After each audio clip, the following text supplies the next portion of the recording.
Saudi. At ito po kami ngayon. Malungkot. Wala kasi kayo. Ayun. At ito po.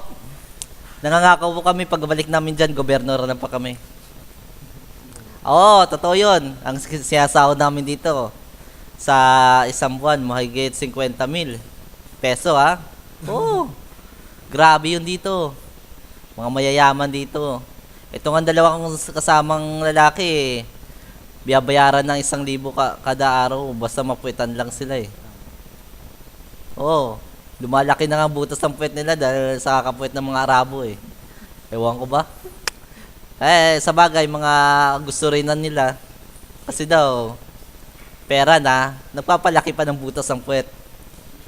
Oo nga, ganun nga. Grabe.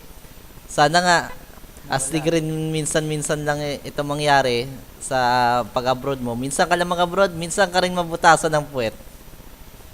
Minsan ka rin kikita ng malaking pera. Oo nga. Grabe talaga.